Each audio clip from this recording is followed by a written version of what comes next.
નાગરિકોને આજે એક વિનંતી કરવા, એક અપીલ કરવા અને આપણે બધા એક બનીએ, નેક બનીએ, કારણ કે આ તાનાશાહ, આ સરમુખત્યારશાહી જે સરકાર છે ભારતીય જનતા પાર્ટી, એ હવે બધાને ટાર્ગેટ કરી રહી છે અને એ ટાર્ગેટમાં આજ વખતે આપણા લોકલાડીલા, લોકનેતા, જનનાયક એવા આદરણીય ચેતરભાઈ વસાવા ને એન કેન પ્રકારે ફસાવવામાં આવી રહ્યા છે ષડયંત્રના ભાગરૂપે. તો એક અપીલ કરવા માટે આજે તમારી સમક્ષ હું આવ્યો છું. આજે તમે જોઈ શકો છો કે મારી સાથે આદરણીય ચેતરભાઈ વસાવાના ધર્મપત્ની, એમના દીકરા, એમના દીકરી, પરિવારજનોની મુલાકાત આજે ડેડિયાપાડા ખાતે લેવામાં આવી અને એ પરિવારજનોની જ્યારે મુલાકાત લીધી ત્યારે મારે પણ ઘરમાં પરિવાર છે, મારે પણ ઘરમાં નાનો દીકરો છે, ધર્મપત્ની છે, એટલે આ જે પીડા છે એ પીડા હું પણ અનુભવી રહ્યો છું. કેમ કે જ્યારે ઘરનો એક મોભી વ્યક્તિ ઘરમાં ન હોય અને જે પરિસ્થિતિનું જે નિર્માણ થતું હોય છે એ આજે મને પણ ફીલ થઈ રહ્યું છે. એટલે ગુજરાત સરકારના 162 જે નેતાઓ જે છે અથવા તો ભારતીય જનતા પાર્ટીના તમામ જે નેતાઓ જે છે એને કદાચ આ અનુભવ કેમ નથી થતો એ સમજાતું નથી. કારણ કે આ ભ્રષ્ટ ભાજપનું જે તંત્ર અત્યારે જે રીતે લોકોને ટાર્ગેટ કરી રહ્યું છે, લોકોને ષડયંત્ર અને કાવતરના ભાગરૂપે ક્યાંક ને ક્યાંક ફસાવી રહ્યું છે, તેને કારણે આજે એક પરિવાર એની પીડા એ અનુભવી રહ્યો છે. કારણ કે આજે ઘણા બધા એવા કાર્યો હોય છે, ઘણા બધા એવા કામ હોય છે જે અટકી પડ્યા છે. આદરણીય ચેતરભાઈ વસાવા મારા પરમ મિત્ર છે અને આદરણીય ચેતરભાઈ વસાવાના પરિવારમાં પણ ઘણા બધા કામ અટકી પડ્યા છે. તેની સાથે સાથે પરિવારની જવાબદારી હોય એ જ રીતે ડેડિયાપાડાની જવાબદારી પણ એમની પાસે છે. કારણ કે એક ધારાસભ્ય છે, જનપ્રતિનિધિ છે, જન નેતા છે. જ્યારે ડેડિયાપાડાના વિકાસના કામો કરવાના હોય અને જનપ્રતિનિધિને જો જેલમાં પૂરી દેવામાં આવે તો કઈ રીતે કહી શકાય કે એ કાર્યો થઈ શકે? સામાન્ય જે કાર્યો હોય, સામાન્ય જે કામકાજ હોય એ પણ ખોરભે ચડી જતા હોય છે. એટલે ગુજરાતની જનતાનો અંતરાત્મા જાગે એટલા માટે આજે લાઈવના માધ્યમથી કહી રહ્યો છું કે આપણે બધાએ હવે જાગી જવાની જરૂર છે. ખાસ કરીને મારી અપીલ આજના દિવસે તમામ નાગરિકોને, તેની સાથે સાથે આદિવાસી સમાજને છે. તમે કોઈ પણ પાર્ટીની વિચારધારા સાથે સંકળાયેલા હોય, કોઈ પણ પાર્ટી સાથે, તમે કોંગ્રેસ, ભાજપ, આપ, અપક્ષ, વિપક્ષ, જેની પણ સાથે સંકળાયેલા હોય, તમે એક પરિવાર તરીકે આજે ઘરના મોભી તરીકે વિચારો કે તમારા પરિવારના એક વ્યક્તિને, તમારા પરિવારના એક મોભો હોય, એ મોભાને જો તમારાથી દૂર કરી દેવામાં આવે તો શું થાય? આજે પરિસ્થિતિ, આજે આ બહેનો, બાળકો એ અનુભવી રહ્યા છે અને બાળકો જ્યારે અનુભવી રહ્યા છે ત્યારે એક પિતા નથી, પિતા સાથે વાતચીત કરવી છે તો વિડીયો કોન્ફરન્સના માધ્યમથી વાતચીત કરવી પડે છે. આજે રૂબરૂ મુલાકાત લેવામાં પણ ફાફા ચડી જાય છે. આ હકીકત છે. એટલે આ તાનાશાહી, આ સરમુખત્યારશાહી, આ હિટલરશાહી જે છે એ હિટલરશાહી મહેરબાની કરીને બંધ થાય.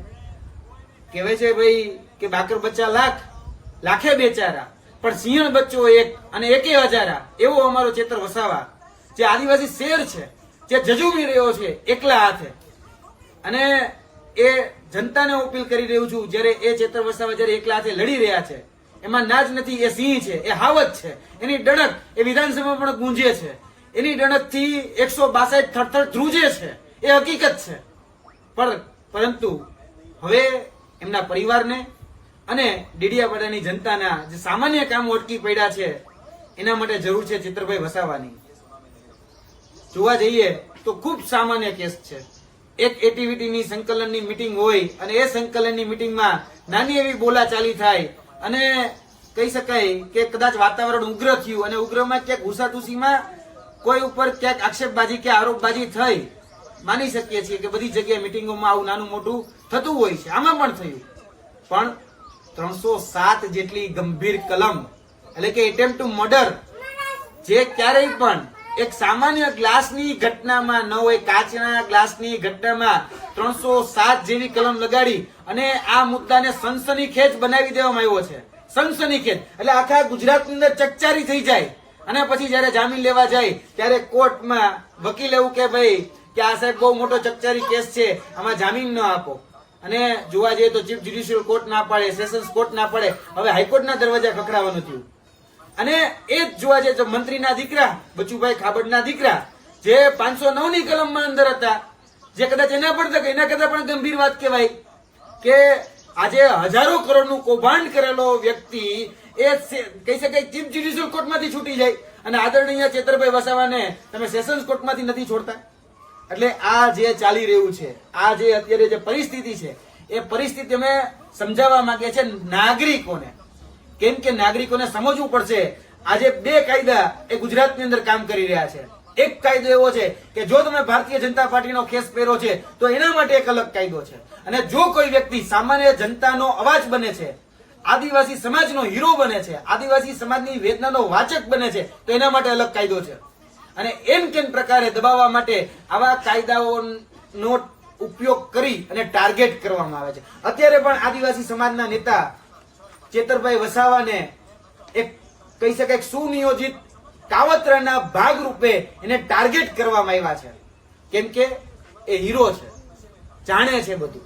અને આદિવાસી સમાજ આજે જે એકજૂટ થઈ રહ્યો છે, જે જાગૃત થઈ રહ્યો છે, એમાં આદરણીય ચેતરભાઈ વસાવાનો સિંહ ફાળો છે, એક મોટો ફાળો છે. અને જે રીતે એક લડાઈ અંગ્રેજો સામે જયારે લડાતી હતી ત્યારે જે રીતે કહી શકાય કે આદરણીય બિરસા મુંડા જે રીતે લડી રહ્યા હતા, એ રીતે બીજા અલગ અલગ આદિવાસી જનનાયકો જે રીતે લડી રહ્યા હતા, એ જ પ્રકારની લડાઈ ક્યાંક ને ક્યાંક અત્યારે આદિવાસી સમાજના હક અધિકાર અને ન્યાય માટે આદરણીય ચેતરભાઈ વસાવા લડી રહ્યા છે. અને સરકારને ખૂંચે છે, કારણ કે સરકારની વોટ બેંક તૂટે છે, સરકારને ખૂંચે છે. કેમ કે આદિવાસી અત્યારે એક થઈ રહ્યો છે, અત્યાર સુધી એક નહોતા. કે આદિવાસી સમાજમાં ક્યાંક ને ક્યાંક ભાગલા પાડવામાં આવતા હતા, જે રીતે ઓલા ધોળા અંગ્રેજ હોતા ભાગલા પડોને રાજ કરોની નીતિ અપનાવતા હતા, એ જ રીતે અત્યારના વર્તમાન ભારતીય જનતા પાર્ટીના 162 જે કાળા અંગ્રેજો છે, એ લોકો પણ અત્યારે આ જ રીતે ક્યાંક ને ક્યાંક એમ કેમ પ્રકારે અવાજ એ દબાવે છે. તો તમામ આદિવાસી સમાજના તમામ બાળકોને, વડીલોને, યુવાનોને હું અપીલ કરું છું, તમામ ધર્મ, જાતિ, જ્ઞાતિ, ધર્મના લોકોને હું અપીલ કરું છું, તમામ કહી શકાય કે આપણે બંધારણ અંતર્ગત ચાલવા માંગીએ છીએ, તો બંધારણ અંતર્ગત આપણે ભારતીય નાગરિક છીએ. તો નાગરિકોને હું અપીલ કરવા માંગુ છું કે આપણે બધા એક બનીએ અને જે આ દોગલી નીતિ, બેવડી નીતિ અને બેવડું કાયદો, શાસન વ્યવસ્થા છે એની સામે અવાજ ઉઠાવીએ. કારણ કે જે રીતે ચેતરભાઈ વસાવા છે તો એની ઉપર અલગ કાયદો છે, અને આવી તો ઘણી બધી ઘટનાઓ બનતી હોય છે અને બને પણ છે, તો ત્યાં અલગ કાયદો છે. ક્યારેય જોયું કે ભારતીય જનતા પાર્ટીનો બુટલેગર હોય અને એની ઉપર કોઈ જગ્યાએ કેસ દાખલ થયો હોય? એવું ક્યારે જોયું કે ભારતીય જનતા પાર્ટીનો ભ્રષ્ટાચારી હોય એની ઉપર આ રીતે ક્યારે કેસ દાખલ થયો હોય? આટલો હમણાં થોડા સમય પહેલા ગંભીરા બ્રિજ દુર્ઘટના થઈ, એ તો સૌથી મોટો ગુનો હતો. કેટલા લોકો મરી ગયા? મોરબી બ્રિજ દુર્ઘટના થઈ, 165 લોકો ગુજરી ગયા.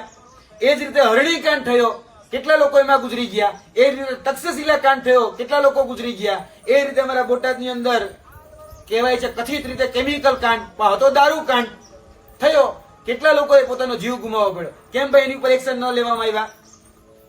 આ ભ્રષ્ટાચાર રૂપી જે ખાડા જે અત્યારે તમે જોવો છો આખા વિસ્તારમાં, ગમે જિલ્લા, ગમે તાલુકામાં જાઓ, એ ભ્રષ્ટાચાર રૂપી ખાડા પડેલા છે.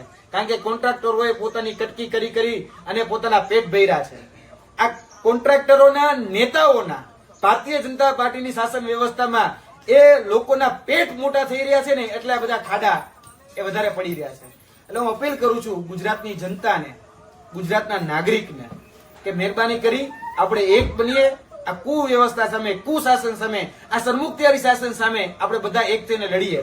આવનાર દિવસોની અંદર જ્યારે પણ એક કોલ આપવામાં આવે કે આપણે બધાએ કોઈ જગ્યાએ ભેગું થવાનું છે અને આદરણીય ચેતરભાઈ વસાવાના સમર્થનમાં ભેગું થવાનું છે, ત્યારે બધું જ ભૂલી જઈએ, ધર્મ, જાતિ, જ્ઞાતિ બધું જ ભૂલી અને આપણે બધાએ આ અત્યાચાર સામે, આ અન્યાય સામે એકજૂટ થઈને લડીએ. એના માટે એક અપીલ કરવા માટે આવ્યો છું. આવનાર દિવસોની અંદર જ્યારે પણ ભેગું થવાનું થાય ત્યારે આપણે આ જે તાનાશાહી છે, આ જે કહી શકાય કે ભાજપનું જે અત્યાચાર અને અન્યાયની જે નીતિ છે એની સામે જ્યારે ભેગું થવાનું થાય ત્યારે આપણે બધા ભેગું થવાનું છે.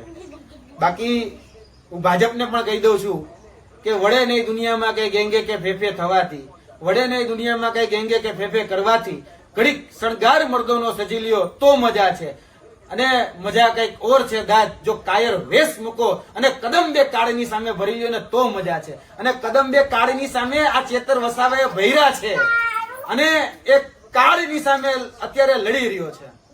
તો ગુજરાતની જનતા પણ સમજી લે કે આ ચેતર વસાવા છે, બરાબર? ફ્લાવર નથી, ફાયર છે, ફાયર. અને જ્યારે જેલમાંથી છૂટીને બહાર આવશે ને ત્યારે ભારતીય જનતા પાર્ટી પણ યાદ રાખે એ વાઇલ્ડ ફાયર થવાનું છે. બરાબર?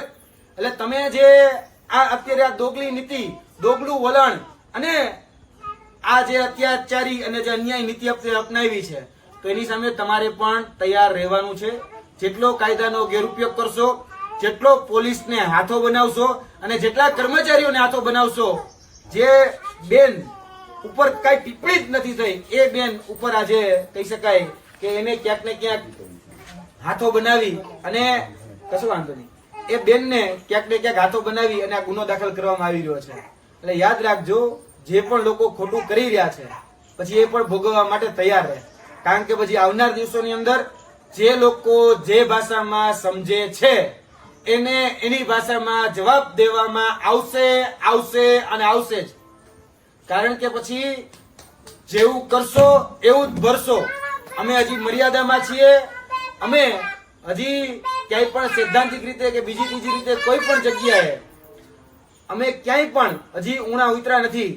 એટલે આવનાર દિવસોની અંદર તૈયાર થઈ જાય તમામ આદિવાસી સમાજ, તમામ અન્ય સમાજો એક થઈ અને અન્યાય અને અત્યાચાર વિરુદ્ધ આપણી જે લડાઈ છે એ લડાઈમાં સાથ સહકાર અને સહયોગ આપે. કારણ કે આદરણીય ચેતરભાઈ વસાવાએ નકલી કચેરી કાંડ એ ઉજાગર કર્યું. હમણાં જ બેન પણ સાક્ષી છે કે મનરેગાનું કૌભાંડ ઉજાગર કર્યું. મનરેગાના કૌભાંડમાં હજારો કરોડનું કૌભાંડ એ ભારતીય જનતા પાર્ટીના નેતાઓએ કર્યું. એટલે દુખે છે પેટમાં અને કૂટો છો માથું. વાંધો છે ચેતર વસાવા કૌભાંડ ઉજાગર કરે એનાથી.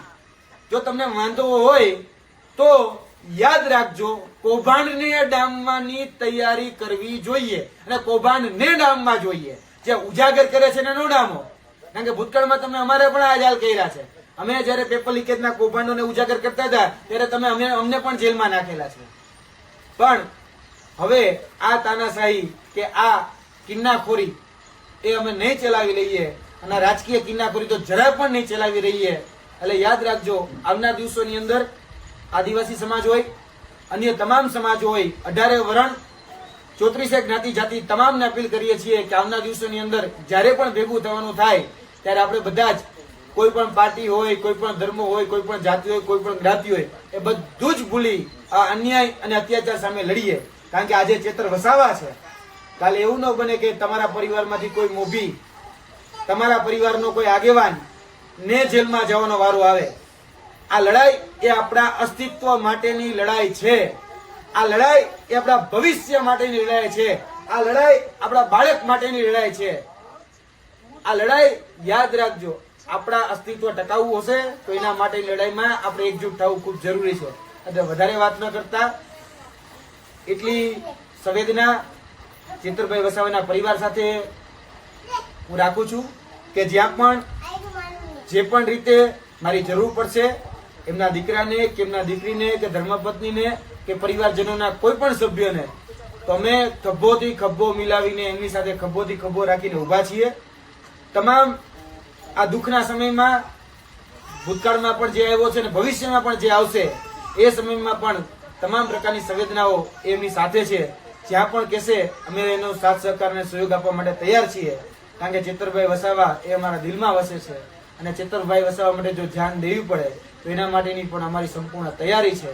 બાકી યાદ રાખજો, આ તાનાશાહીને અમે સહન નહીં કરીએ, આ શ્રમુક્ત્યારશાહીને અમે સહન નહીં કરીએ. કારણ કે અમારા વંશજો પણ એ અંગ્રેજો સામે લડ્યા છે, અમારા વંશજો પણ અત્યાચારના ન્યાય સામે લડ્યા છે. ત્યારે તમને આઝાદી મળી છે. આઝાદીનું મૂલ્ય અમે જાણીએ છીએ અને આ જ આઝાદી જે બંધારણથી અમને મળી છે એ બંધારણને આગળ રાખી જે હકો અધિકારો અમને બંધારણમાં બાબા સાહેબ આંબેડકર એ આપ્યા છે એને સાથે લઈ આવનાર દિવસોની અંદર આ લડાઈ અમે લડવા જઈ રહ્યા છીએ. અમે ગાંધી, સરદાર અને બિરસા મુંડાના માર્ગે હવે આગળ વધવા જઈ રહ્યા છીએ અને એ લડાઈ જે અંગ્રેજોની સામે લડવાની હતી એ જ લડાઈ હવે ભારતીય જનતા પાર્ટીની સામે લડાશે. અને ભારતીય જનતા પાર્ટી હવે યાદ રાખે, કારણ કે હવે જે કિન્નાખોરી છે, હવે જે કહી શકાય કે રાગ દ્વેષ કે પૂર્વાગ્રહ તમે જે રાખી અને જે કહી શકાય કે સામાન્ય નાગરિકને જે પ્રતાડિત કરી રહ્યા છો, જે હેરાન પરેશાન કરી રહ્યા છો, એ સમય હવે નહીં રહે. કારણ કે ગુજરાતનો આદિવાસી સમાજ પણ હવે જાગી ગયો છે, એકજૂટ થઈ ગયો છે અને આવનાર દિવસોની અંદર આનો જવાબ ચોક્કસપણે એ બધાને આપવામાં આવશે. જય હિન્દ, જય ભારત, જય આદિવાસી અને જય જોહાર.